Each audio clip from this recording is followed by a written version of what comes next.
అభివృద్ధి చేసి పేదవాళ్ళకు అక్కడ వ్యాపారాలు చేసుకోవడానికి అవసరమైన అవకాశాలు కల్పిస్తాం.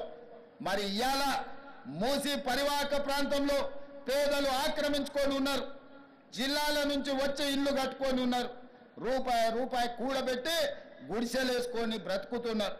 వాళ్ళ పట్ల మానవత్వంతో వ్యవహరిస్తుంది ప్రభుత్వం.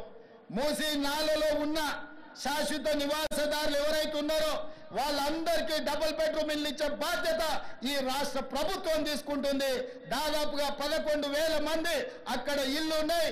ప్రతి వాడికి 11 కాదు, అవసరమైతే 12,000 మంది అయినా ప్రతి వాడికి డబుల్ బెడ్రూమ్ ఇల్లు ఇచ్చి వాళ్ళని ఆత్మగౌరవంతో బ్రతకటట్టు ఈ ప్రభుత్వం పునరావాసం కల్పిస్తుంది.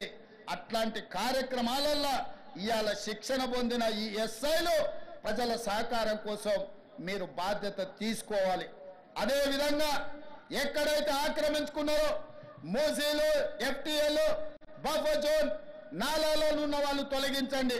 ప్రభుత్వ భూముల్లో లేకపోతే ప్రైవేట్ భూముల్లో అనుమతి లేకుండా కట్టుకున్న వాళ్లకు వాళ్ళని ఏదైనా రెగ్యులరైజ్ చేయడానికి స్కీమ్ ఉంది. కానీ ఎఫ్టీఎల్, బఫర్ జోన్ నాలాల వాటికి రెగ్యులరైజేషన్ స్కీమ్ లేదు. ఇవ్వాలి, కాకపోతే రేపైనా వాటిని తప్పకుండా తొలగిస్తాం. వాళ్ళ పట్ల కఠినంగా వ్యవహరిస్తాం. మీ అందరికీ నా విజ్ఞప్తి ఒక్కటే, రేపటి నుండి ప్రజల దగ్గరికి వెళ్తున్నారు. తెలంగాణ ప్రజలకు విశ్వాసం, నమ్మకం కలిగించండి. మన రాష్ట్రంలో గంజాయి మాట ఎత్తాలన్నా, డ్రగ్స్ గురించి ఆలోచన చేయాలన్నా, సైబర్ నేరాలను నియంత్రించాలన్నా, చెరువులు నాలాలు చెరబట్టిన వాళ్లను మోకాళ్ళలో వణుకు పుట్టాలి, వెన్నులో చలి జ్వరము రావాలి. ఆ విధంగా మీరు ఈ తెలంగాణ సమాజానికి సేవలు చేయవలసిన అవసరం ఉన్నది. నేను మిమ్మల్ని అడుగుతున్న ఒకే ఒక్క మాట, మీరు ఈ బాధ్యత తీసుకోండి. ఇది మన తెలంగాణ. మన తెలంగాణను రక్షించుకునే బాధ్యత మన మీద ఉన్నది. నేను వేరు, మీరు వేరు కాదు. వాళ్ళు నేరగాళ్ళు.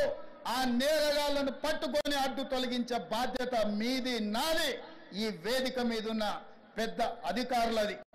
పెద్ద అధికారులు మేము ఆదేశాలు ఇస్తాం, కింద అమలు చేయాల్సిన బాధ్యత మాత్రం మీదే. అందుకే ఈనాడు ట్రైనింగ్ నుంచి శిక్షణ పొంది 9-10 నెలలు శిక్షణ పొందిన మీరందరూ తెలంగాణ సమాజానికి సేవలు అందించబోతున్నారు. తెలంగాణ ప్రజలకు విశ్వాసం కల్పించండి. ఇది ఉద్యోగం కాదు, ఇది భావోద్వేగం. ఈ తెలంగాణను కాపాడుకుంటాం. ఈ తెలంగాణను కాపాడడానికే మేము ఈ కాకి డ్రెస్సును ధరించినమని వాళ్ళకు విశ్వాసం కల్పించండి. ఇదే కాకుండా చివరగా నేను కొత్తగూడ శ్రీనివాస్ రెడ్డి గారికి గతంలో చెప్పిన విజిలెన్స్ అండ్ ఎన్ఫోర్స్మెంట్ డైరెక్టర్గా ఈరోజు వారు బాధ్యత ఉన్నారు. ఎట్లయితే సైన్యంలో పనిచేసే సైనికులకు సైనిక్ స్కూల్ ఉందో, తెలంగాణ రాష్ట్రంలో పోలీస్ డిపార్ట్మెంట్లో పనిచేస్తున్న హోంగార్డు నుంచి డీజీపీ వరకు సైనికులకు ఎట్లయితే సైనిక్ స్కూల్ ఉందో, పోలీసులకు కూడా ప్రత్యేకంగా ఒక రెసిడెన్షియల్ పోలీస్ స్కూల్ మొదలుపెట్టి 50 ఎకరాలల్లా అద్భుతంగా ఈ దేశంలోనే అత్యంత నాణ్యమైన విద్యను అందించే బాధ్యత తెలంగాణ రాష్ట్ర ప్రభుత్వం తీసుకుంటుంది. ఒకటి హైదరాబాద్ లో ఈ పక్కల్లే గ్రేహాండ్స్ ఉన్నది. నిన్న మన భూ కబ్జాదారులు 150 ఎకరాలు ఆక్రమించుకోవాలని ఆలోచన చేసిండ్రు. అందులో 50 ఎకరాల స్థలాన్ని ఇక్కడ, రెండవ స్కూల్ వరంగల్లో 50 ఎకరాలు కేటాయించి మీ అందరికీ 6th క్లాస్ నుంచి పీజీ వరకు డాక్టర్లు, ఇంజనీర్లు కూడా చదువుకోవడానికి పోలీసుల పిల్లల కోసం 100% ఉచిత విద్యను అందించడానికి మా ప్రభుత్వం కట్టుబడి ఉన్నది. పోలీసు కుటుంబం నుంచి వచ్చిన నేను పోలీసుల బాధలు తెలుసు. వాళ్ళ పిల్లల విద్య విషయంలో నాకు సంపూర్ణమైన అవగాహన ఉన్నది. అందుకే ఈనాడు ఈ వేదిక మీద నుంచి డీజీపీ గారికి నేను ఆదేశాలు ఇస్తున్నా. ఈ కార్యక్రమం తర్వాత శ్రీనివాస్ రెడ్డి గారిని పిలిచి మాట్లాడి పోలీస్ స్కూల్ ఏర్పాటు చేయడానికి అవసరమైన ఫైల్ ప్రిపేర్ చేయండి.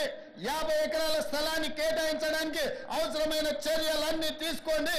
రాబోయే 2 ఏళ్లలో ఇక్కడ పోలీస్ స్కూల్ ఉండాలి. హోంగార్డు నుంచి డీజీపీ వరకు ఏ హోదా అయినా మీ పిల్లలు చదువుకోవాలంటే అందరూ ఒకే దగ్గర చదువుకోవాలి, ఒకే దగ్గర ఉండాలి, ఒకే దగ్గర తినాలి, ఒకే దగ్గర పడుకోవాలి. అప్పుడే ఈ అంతరాలు తగ్గుతాయి. మీ పిల్లలు సుశిక్షితులైన భారతీయులుగా మారుతారు. అందుకే మిత్రులారా, పోలీసుల యోగక్షేమాలు, పోలీసుల యొక్క సమస్యల్ని తీర్చే బాధ్యత నాది.